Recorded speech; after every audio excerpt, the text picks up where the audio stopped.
తెలంగాణ రాష్ట్ర వ్యాప్తంగా పార్లమెంట్ ఎన్నికల వేడి మొదలైంది. పార్లమెంట్ ఎన్నికలకు సంబంధించి మాట్లాడేందుకు ప్రభుత్వ అడ్వైజర్ మొహమ్మద్ షబీర్ అలీ గారు ఉన్నారు. వారు సార్ నమస్తే. ముఖ్యంగా తెలంగాణ రాష్ట్రంలో పార్లమెంట్ ఎన్నికల వేడి కొనసాగుతుంది. పార్లమెంటు ఎన్నికలకు సంబంధించి తెలంగాణలో ఎన్ని సీట్లు గెలుచుకోబోతున్నారు? తెలంగాణలో 17 సీట్లు ఉన్నాయి.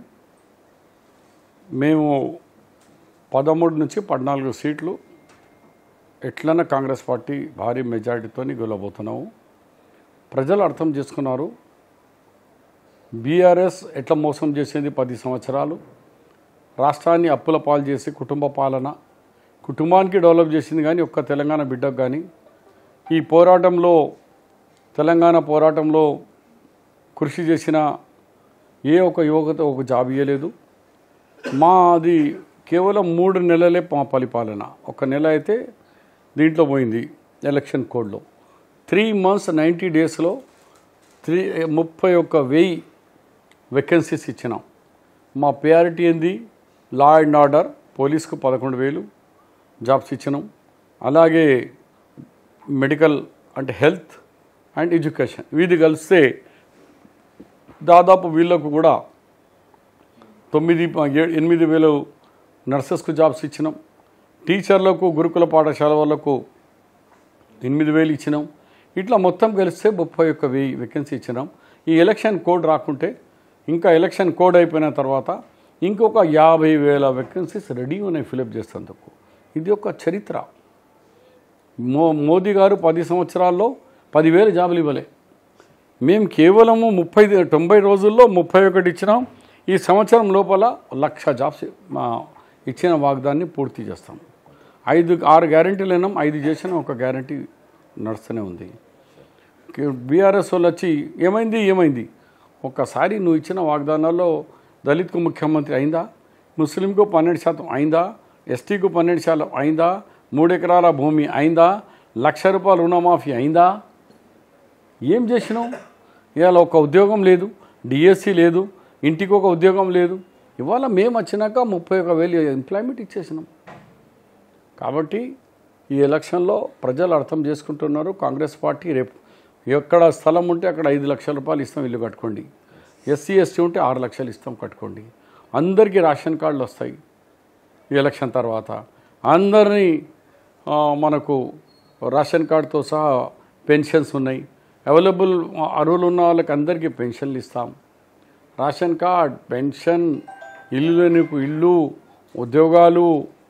మనకు ఇప్పుడు సిలిండర్ ₹500 గ్యాస్ సిలిండర్ నడుస్తూనే ఉన్నది. ఇవన్నీ కార్యక్రమాలు ఇంత షార్ట్ టైంలో తీసుకున్న భారతదేశంలో ప్రభుత్వం ఏది అంటే అది కాంగ్రెస్ పార్టీ. ఆ ముఖ్యమంత్రి అంటే రేవంత్ రెడ్డి. అయితే సార్ చెప్పండి, బీజేపీ రైతుల కోసం పట్టించుకోవట్లేదు. అదేవిధంగా బీఆర్ఎస్ పార్టీ సంబంధించి ఏదైతే బీఆర్ఎస్ పార్టీ నేతలు అయితే 500 బోనస్ ఇవ్వాలని చెప్పి కూడా ధర్నా చేపట్టారు. దానిపైన ఏమంటారు? బీఆర్ఎస్ వాళ్ళకు సిగ్గుశరం లేదు. 10 సంవత్సరాల్లో 6 సార్లు నేషనల్ కెలామిటీ వచ్చింది. దాంట్లో రాళ్ల వర్షాలు కానీ, గాలి దుమారం కానీ అలాంటి ఎన్నో విధాలు వచ్చినాయి. మామిడి తోటలు బర్బాదైనాయి, వరి పంటలు పోయినాయి, మొక్కజొన్న పోయింది, అన్నీ పోయినాయి. ఒక్కసారన్నా 10 సంవత్సరాలు ఇచ్చిండ్రా? ఒక్కసారి ఇవ్వలేనప్పుడు వాళ్ళకి ఏం హక్కు ఉన్నది మనకు డిమాండ్ చేసేది? మేము ఇది కాగానే ముఖ్యమంత్రి ఢిల్లీలో ఉంటే టెలిఫోన్ చేసిన ఈడికెళ్ళి జంగంపల్లి నుంచి మాకు పెన్షన్స్ వాళ్ళకు నష్టపరిహారం ఇవ్వాలంటే ₹10,000 ఎకరానికి అన్నారు. 2-3 దినాలు ఈ హాలిడేస్ ఉండే కాబట్టి గవర్నమెంట్కి మొత్తం నష్టపరిహారం రికార్డు అగ్రికల్చర్ వాళ్ళు పుయ్యలేదు. అది 2-3 వేలు ఇవ్వగానే మీకు కంపల్సరీగా మీకు మా అందరు నష్టపోయిన రైతులకు ₹10,000 నష్టపరిహారం అందుతుంది. సార్ అయితే ఈరోజు మీరు రాంగ దారిలో కూడా చాలామంది రైతులు వరి ధాన్యం కోసి రోడ్ల మీద పోసిన పరిస్థితి అవుతుంది. అకాల వర్షం వల్ల ఈ వర్షానికి తడిగిపోయిన ధాన్యం కూడా చాలా ఉంది. దాన్ని త్వరితగతిన తడిసిన ధాన్యాన్ని కొనుగోలు చేస్తానికి ఏమైనా? తడిసిన ధాన్యాన్ని కొంటాము. ఏది ఖరాబ్ అయినా ఒక్క గింజ కూడా వదలకుండా కొనే బాధ్యత కాంగ్రెస్ పార్టీ. మేము అధికారం లేనప్పుడు ఇదే రేవంత్ రెడ్డి గారు ఆడికెళ్ళి రామాయణపేట నుంచి మొదలు పెట్టుకొని కామారెడ్డి, ఎల్లారెడ్డి కాన్సెన్స్ తిరుక్కుంటా చెప్పినాం. కాబట్టి మేమిచ్చినది మాట మొత్తం కొంటాం. తర్వాత బోనస్ విషయంలో కూడా అడిగినారు. అది ఎలక్షన్ కోడ్ నడుస్తున్నది. అది కూడా ఎలక్షన్ కమిషన్కి రాసి పంపించాను. మేము అనౌన్స్ చేయొచ్చా? ఇన్ కేస్ ఎలక్షన్ కమిషన్ ఇస్తే అది కూడా ఆ బోనస్ కూడా అనౌన్స్ చేస్తాం. ఉమ్మడి నిజామాబాద్ జిల్లాలో 2 పార్లమెంట్ ఉన్నాయి. ఈ 2 పార్లమెంట్ పరిధిలో కాంగ్రెస్ అభ్యర్థులను గెలుపు దిశగా మీరు ఎలాంటి పని చేస్తున్నారు?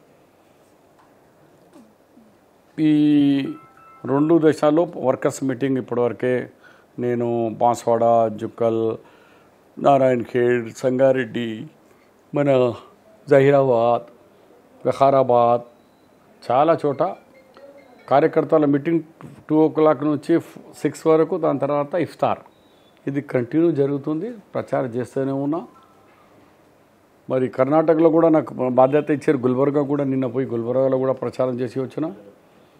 ఇవాళ కామారెడ్డి, రేపు నిజామాబాద్ ఉంది. 16వ తారీఖు కామారెడ్డి మండల్ మీటింగ్స్ స్టార్ట్ చేస్తున్నా. ఫస్ట్ నిజామాబాద్, కరీంనగర్, మన బిక్నూరులో మండల్ కాంగ్రెస్ సమావేశం ఉంటే దాని తర్వాత కంటిన్యూషన్గా చేస్తాను. ఓకే, మొత్తంగా చూసుకోవచ్చు, ఉమ్మడి నిజామాబాద్ జిల్లా 2 పార్లమెంటు చేసుకుంటాం. అదేవిధంగా రాష్ట్ర వ్యాప్తంగా కూడా రైతులు కష్టాలు పడుతుంది. దానికి బోనస్ కూడా ఎన్నికల కమిషన్ కూడా రాస్తాం. 500 ఎన్నికల కమిషన్ దానికి అప్రూవల్ ఇస్తే మాత్రం 500 కూడా బోనస్ అందజేస్తాం. గతంలో బీఆర్ఎస్ పార్టీ 10 సంవత్సరాలుగా అధికారంలో ఉన్నప్పుడు ఒక్కొక్క రైతుని కూడా నష్టపోయిన రైతులను ఆదుకోలేదని చెప్పి ప్రభుత్వ అడ్వైజర్ మొహమ్మద్ అలీ షబీర్ చెప్తున్నారు.